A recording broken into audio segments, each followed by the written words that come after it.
Bonsoir à tous. Donc nous continuons dans nos halachot concernant la mention et la demande des pluies dans la Hamida. Comme on l'a vu la dernière fois, la mention des pluies, le fait de rappeler les pluies, commence à partir du huitième jour de la fête de Sukkot, Shmini Atzeret. Pourquoi pas avant? Parce que les pluies avant, ça dérange, ça empêche de faire la mitzvah de Sukkah. Pendant l'été, ça risque d'abîmer même les récoltes. Donc, surtout pas avant. On ne rappelle pas quelque chose qui peut ne pas être bénéfique. Maintenant, après la fête de Sukkot, on ne demande pas tout de suite les pluies parce que il y a des gens qui sont venus à Yerushalayim, il y a les pèlerins qui sont montés à Yerushalayim pour fêter Sukkot et on doit leur laisser le temps de voyager pour rentrer chez eux, et donc il faut que les routes soient praticables. Donc on ne demande pas les pluies en Eretz Israël jusqu'au 7 Rejvan. Et en Chutz La'aretz, donc à Babylone, en Égypte, là où la terre est irriguée, il y a des grands fleuves, donc le besoin en eau est moins accru, moins important qu'en Eretz Israël. On ne demande les pluies qu'à partir du 60e jour, de la nuit du 60e jour, donc la nuit du 4 au 5 décembre, la nuit du 60e jour du début de l'automne. Donc, et c'est comme cela, c'est ce qu'on applique dans tout Chutz La'aretz. Alors, tout Chutz La'aretz, pas vraiment, on va le voir tout à l'heure. Maintenant, on demande ces pluies jusqu'à Pessah, et là, tout le monde s'arrête, que ce soit Eretz Israël ou que ce soit Chutz La'aretz. À partir du premier jour de Pessah, on ne demande plus les pluies. Effectivement, le Pessah, c'est la fête du Chodesh Aviv, du mois du printemps. Maintenant, qu'est-ce qu'on ferait? Donc, on a une période, une courte période, entre le 7 Rejvan et le 5 décembre. Des fois c'est court, des fois c'est long, cette année c'est très très long, où en Eretz Israël, on demande les pluies, et en Chutz La'aretz, on ne demande pas encore les pluies. Que fait le voyageur dans cette période-là? Est-ce qu'il va faire comme le lieu d'où il vient? Est-ce qu'il va faire comme le lieu où il passe son séjour? Qu'est-ce qu'il fait une fois qu'il est rentré, etc. Donc ça, ce sont des questions qui se sont posées, qui ont été posées par les Acharonim, par le Rav Frida, par le Pri Hadash, qui sont rapportés par le Be'er Etev, dans le Mishnah Bora, dans le Kaf HaChaim. Et donc, il y a toujours matière à débat, il y a toujours des situations de controverse, mais, puisque ce sont des sujets à controverse, les Acharonim, les derniers Acharonim, ont proposé une solution, et je vais vous expliquer pourquoi c'est une solution. Ils ont proposé la solution suivante, c'est de demander la pluie dans Shomer Tefila. Donc, je suis dans une situation, on va les voir une à une, ces situations-là, où j'ai un doute. Est-ce que je peux déjà demander la pluie, ou non, je ne dois pas encore demander la pluie? Le problème, c'est que si on demande la pluie à un moment où il ne le faut pas, il y a de fortes chances qu'on ait besoin de recommencer la Hamida, comme on a vu dans la dernière capsule. Donc, si je demande la pluie, peut-être que je vais devoir recommencer la Hamida, et si je ne la demande pas, peut-être que je n'ai pas fait ce qu'il fallait, et là aussi je dois recommencer. Alors comment faire? Eh bien, il y a une situation qui peut nous tirer du doute, nous sortir du safek, nous sortir de ce doute, c'est de demander la pluie, non pas dans la bracha Birkat Hashanim, la 9e bracha, mais dans la 16e bracha, la 16e bénédiction. Comme on l'a vu, la Hamida est une série de 19 brachot. Les 3 premières bénédictions, 3 premières brachot, sont des brachot, des bénédictions de louange qui servent d'introduction. Les 3 dernières sont des brachot de louange qui servent de conclusion à la Hamida, donc Retsé, Modim, Sim Shalom. Et la toute dernière bracha des brachot intermédiaires, donc la 16e bracha, celle où on dit Shomer Tefila, qui écoute la Tefila, c'est celle qui conclut toutes les brachot de demande. Et ce qu'elle a d'intéressant, cette bracha, c'est qu'on peut y insérer n'importe quelle demande personnelle. N'importe quelle demande personnelle, puisqu'elle est générale. Il y a toutes les brachot qui précèdent sont des brachot qui ont une teneur particulière, qui construit Yerushalayim, qui guérit les malades. Donc si on veut prier pour la guérison de quelqu'un, eh bien c'est dans la bracha de Rofer Cholé Amo Israël, qui guérit les malades d'Israël, qu'on devrait introduire et insérer le nom de cette personne. Voilà, et guérit telle et telle personne, qui a tarofé, parce que tu guéris tous les malades, Baruch Ata Hashem, Rofé Cholé Amo Israël, béni sois-tu, Hachem, qui guérit les malades du peuple, de son peuple d'Israël. Donc, il y a des connotations. Si un agriculteur veut prier pour ses récoltes cette année, évidemment, c'est dans Birkat Hashanim qu'il introduira sa demande. Si quelqu'un voudrait avoir toute la mémoire pour retenir les informations dont il a besoin pour réussir son examen, eh bien, dans Chonen Adat, il demandera à Hachem, donne-moi la sagesse pour retenir tous les noms, toutes les informations dont j'aurai besoin pour l'examen. Mais dans Shomea Tefila, il peut introduire toutes les bénédictions, toutes les demandes, tous les souhaits qu'il voudrait. Donc, c'est Shomea Tefila. Baruch Ata Hachem Shomea Tefila. Il a un examen dans 2 mois.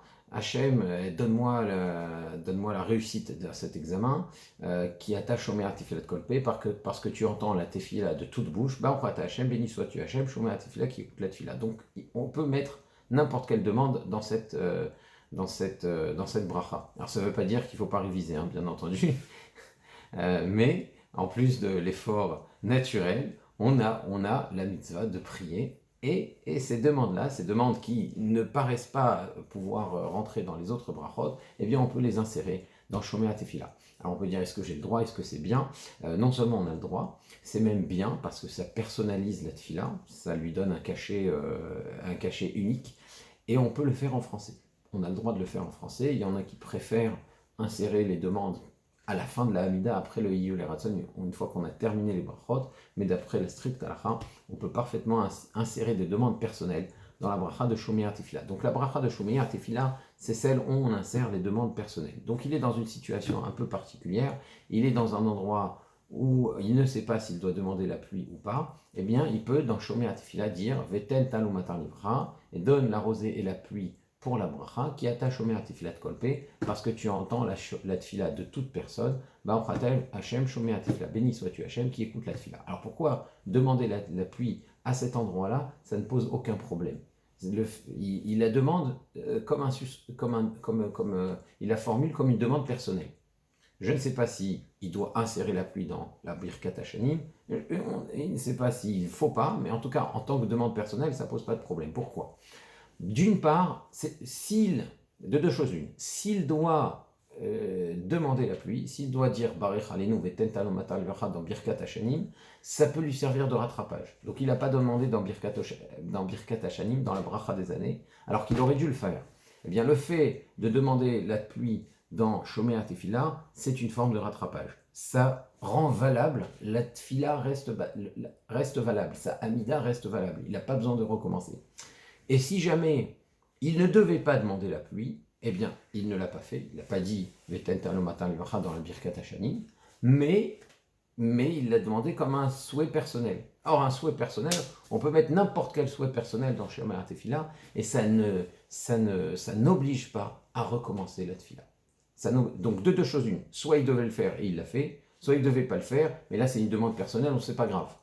Donc c'est la sortie, c'est le passe-partout de la problématique de la demande des pluies. Donc maintenant, on va voir, maintenant qu'on connaît cette solution-là, on va voir les situations les unes après les autres. Alors la première situation dont discutent les Acharonim, c'est celle de celui qui vit en Eretz Israël et qui va en Chutz La'aretz. Alors d'une part, lui vit en Eretz Israël, il a peut-être de la famille là-bas, donc il devrait commencer à demander à partir du 7 Reshvan. Mettons qu'il est venu en France ou en Chutz La'aretz, n'importe quel autre endroit, où on attend le 5 décembre pour demander la pluie. Et donc il vient en Chutz La'aretz, et lui n'a pas encore commencé. Il vient avant le 7 Reshvan. Qu'est-ce qu'il va faire à partir du 7 Reshvan? Lui vit en Eretz Israël.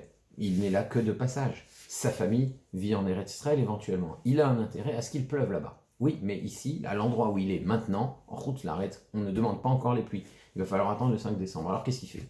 Il commence à demander le 7 Reshvan ou il commence pas? Étant donné que personne ne demande ici et que ça ne concerne que lui, eh bien, il va le demander dans Shomea Tefila comme une demande personnelle. C'est personnel. Et c'est le 7 Reshvan. Pour lui, qui vit en Eretz Israël, qui a sa famille là-bas, il y a un intérêt à ce qu'il y ait de la pluie là-bas, mais là où il est maintenant, il n'y a pas encore besoin de pluie. Donc il va continuer à dire Barechenu sans mention de la pluie, sans demande de la pluie, sans dire Venten talon matar livracha, ou le texte Barech alenu sans mention de la pluie dans le Nosach Ashkenaz. Et dans Shomea Tefila, il va insérer Veten Talmud Matin Livracha, éventuellement Veten Talmud Matin Livracha, Be'ertzenu Akdosha, dans notre sainte terre, qui attache Shomea Tefila de Kopé, parce que tu entends la Tefila de toute bouche, Baruch Shem Shomea Tefila. Donc là, on peut dire qu'il s'en est sorti. Si maintenant, il vient dans cette période-là où on est cette année maintenant, entre le 7 Reshvan et le 5 décembre, il a déjà commencé à dire Veten Talmud Matin Livracha dans la Birkat Hashanim. Est-ce qu'en allant en Chutz Laaretz, il va devoir s'arrêter parce que plus personne ne demande là où il est? Eh bien, évidemment non. Donc il va continuer à demander, puisque là il a déjà dit Barich Aleinu, alors il va continuer à dire Veten Talmud Matin Livracha, puisqu'il a commencé, ne va pas s'arrêter.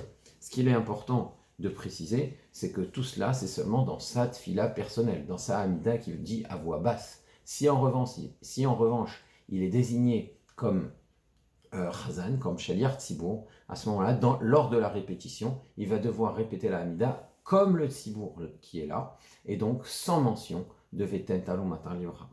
Donc ça, c'est pour le cas de celui qui vit en Eretz Israël et qui vient en Chutz Laaretz dans cette période-là. Si maintenant quelqu'un de Chutz Laaretz va en Eretz Israël maintenant, lui n'a pas encore demandé la pluie.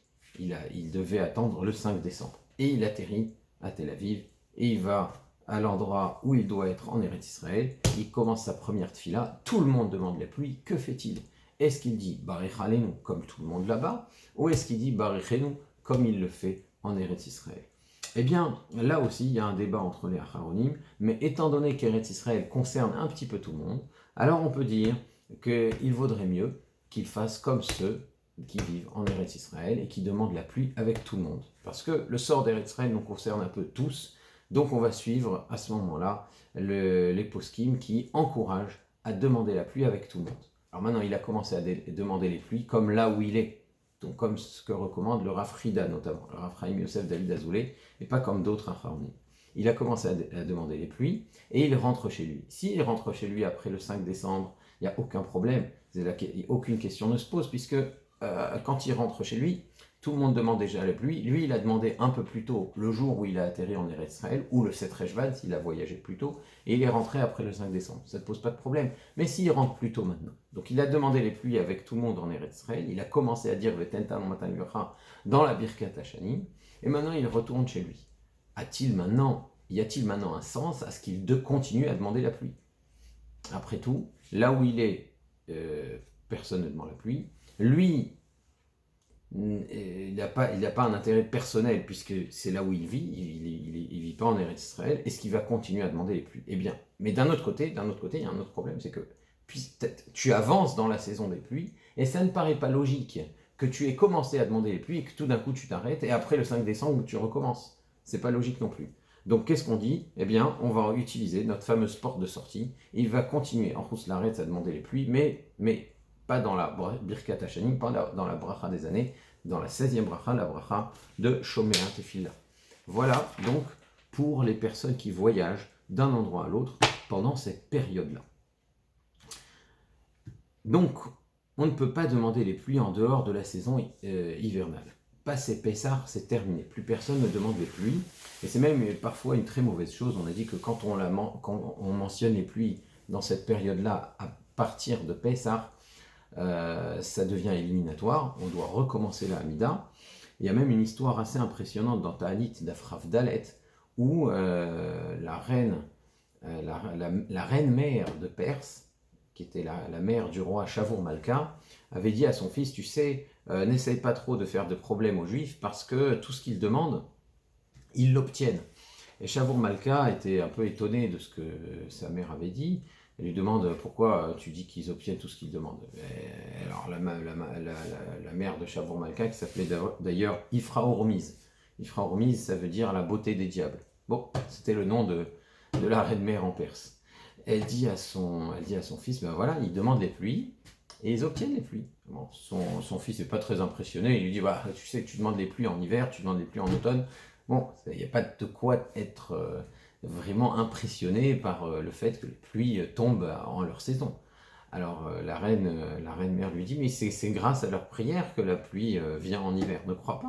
D'ailleurs, s'ils demandaient la pluie en plein été, ça viendrait. Alors Shavour Malka dit, ben, je demande à voir. Donc Ifra Hormiz envoie une missive à Rava, qui est alors le chef du Sanhédrin à l'époque, et lui dit, tu sais, il faut absolument que tu demandes les pluies, on est en plein Tammuz, mais il faut que tu pries pour les pluies. Donc Rava prie pour les pluies ne viennent pas, et il insiste, il dit, écoute, Hachem, nos pères ont vu des miracles, les générations anciennes les ont vus, mais nous n'avons malheureusement pas eu l'occasion de les voir.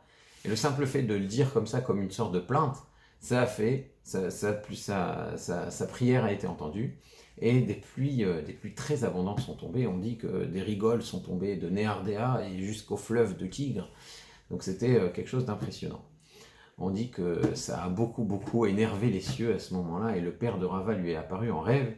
Il lui a dit, il faut que tu changes de place, parce qu'on est très en colère contre toi dans les cieux, parce que tu as demandé les pluies au moment où il ne fallait pas, tu as changé le cours de la nature. Donc Rava va dormir ailleurs, et le lendemain matin, quand il voit son lit, il voit que c'est lacéré de lame de couteau, il a dû échapper à un attentat. En tout cas, c'était pas du tout une bonne chose de demander les pluies en plein été. Alors évidemment, on n'est pas dans cette configuration, on ne cherche pas à forcer les choses. En général, quand on se trompe, c'est plutôt qu'on a tendance à répéter ce qu'on a dit en hiver. Néanmoins, ça suffit pour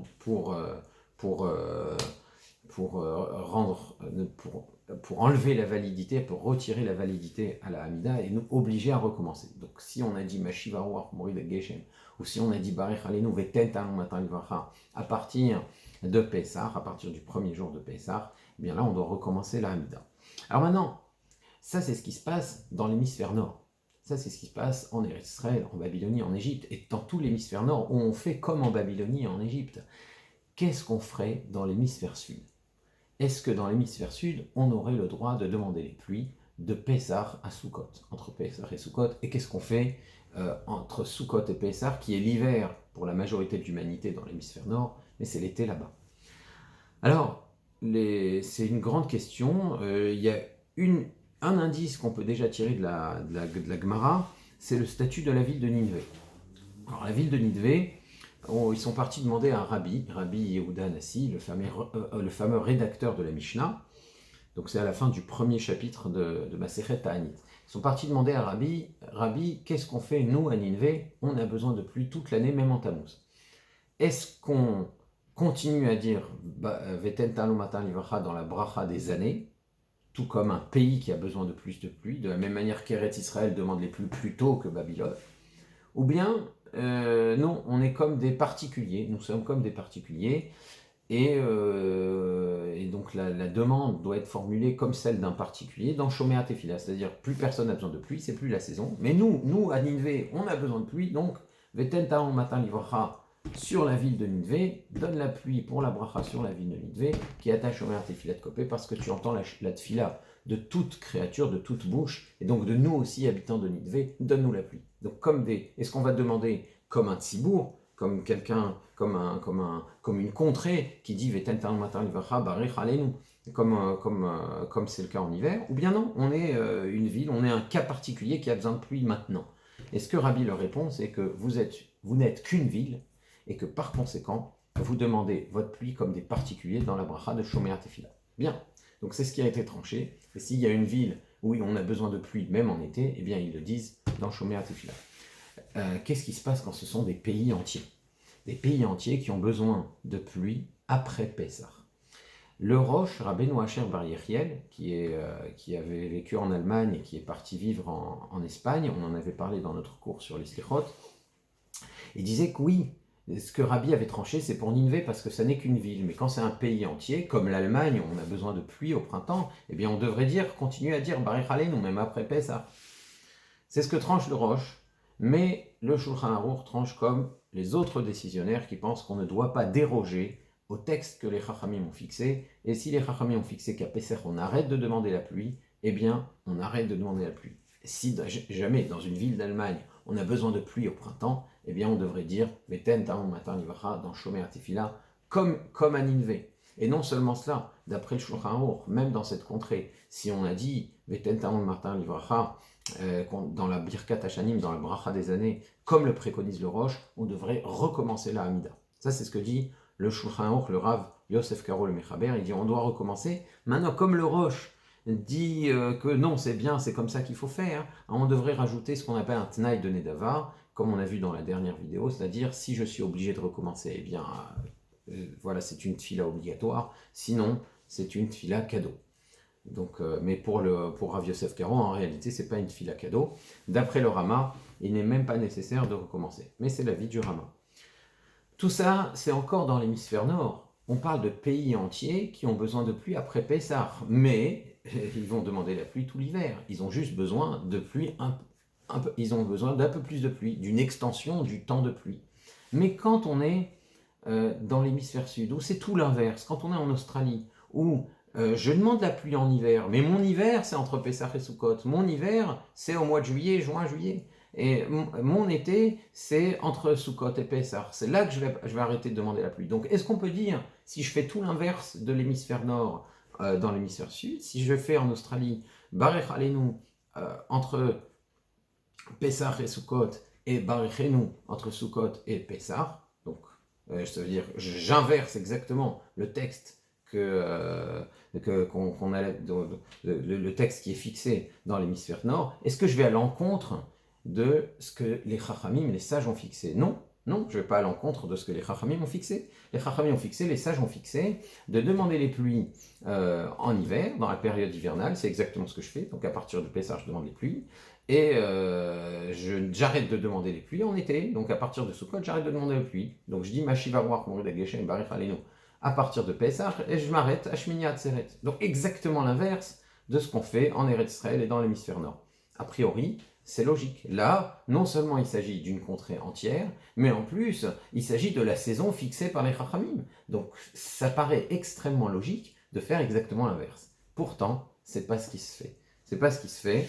En Australie, on a l'habitude, on a la coutume, est de ne jamais rappeler les pluies. Pour les Sfaradim, on dit toujours Moridatal, et pour les Ashkenazim, on ne dira jamais Mashiva Ruach Moridat Geshem, et on dira toujours Barichenu dans le Nusar Sfarad, on ne dit jamais Veten Tanu Matar Levacha dans la Birkat Hashanim. Seulement, entre Pesach et Sukkot, dans la saison hivernale en Australie, on dit uniquement Veten Tanu Matar Levacha dans Shomea Tefila. C'est la coutume, et elle vient de ce qu'a tranché le Rav Nathan Adler de Londres. Et donc, étant donné que la coutume s'est établie sur le psaque de Rav Nathan Adler de Londres, même si on aurait des arguments contre, parce qu'il y en a, même si on aurait des arguments contre, on continue à faire comme ce qu'a tranché le Rav Nathan Adler. Pour l'Argentine, le Brésil et les pays d'Amérique du Sud, alors là c'est un peu spécial, parce que on pourrait même demander les pluies en été dans certains endroits. Les pluies ne posent pas toujours un problème. Parfois, il y a besoin de pluie, mais même dans ce qui est leur été, c'est-à-dire ce qui est notre hiver, entre Sukkot et Pessah. Donc, ça serait possible de faire comme dans l'hémisphère nord, dans ces endroits-là. Et donc, dans ces pays-là, il faudrait demander à une autorité locale ce qu'il faudrait faire. Voilà, on a, je pense, abordé l'essentiel du sujet. Au revoir, à la prochaine, Bezrat Hashem.